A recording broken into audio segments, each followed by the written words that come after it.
walking into school with the marshals by her side. She can hear all the terrible things people are screaming at her. She keeps her head straight, for she knows if she turns it, what she will see will scar her for life. But she isn't afraid. She doesn't turn back. She keeps going.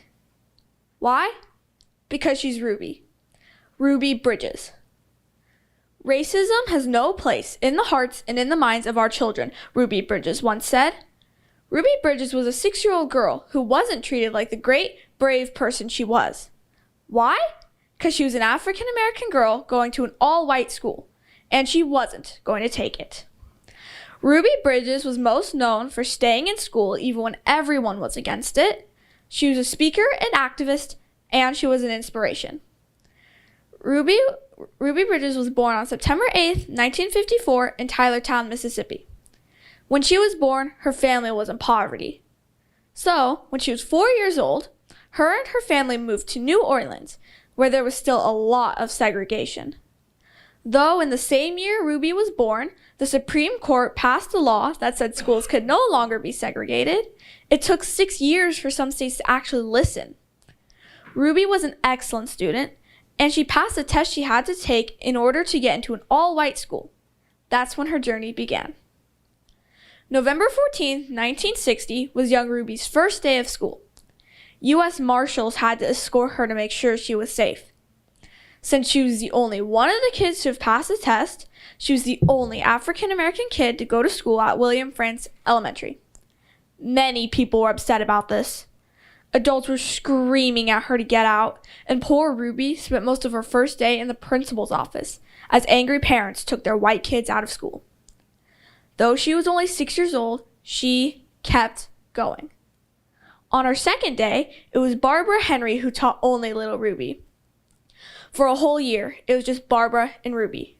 For a whole year, Ruby Bridges went back to school, knowing people hated her for doing so. She was very brave.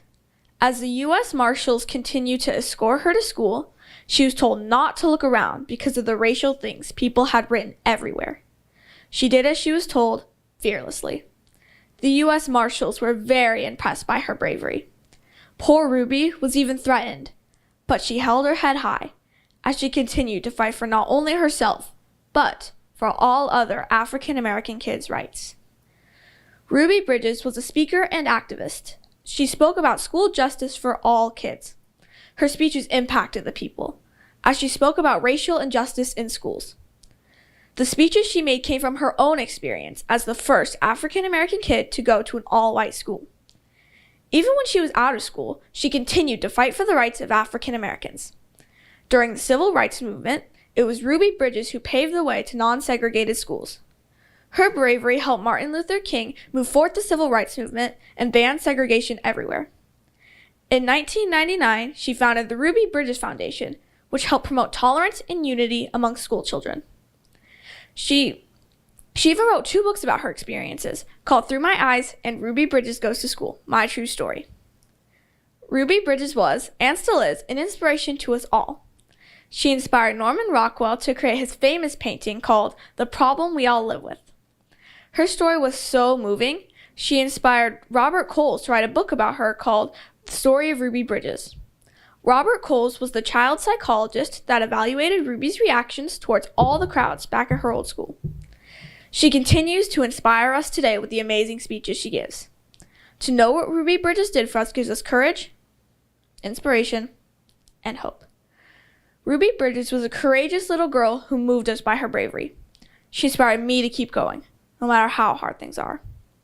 Her activism led to non-segregated schools, and she's still speaking about school injustices today as she continues to make a difference. So think about this. If you were 6 years old and angry adults were screaming horrible things at you for doing the right thing, would you have the courage to stand up and keep fighting? And if so, the question you have to ask yourself is, how will you use your courage to change the world? Just like Ruby Bridges.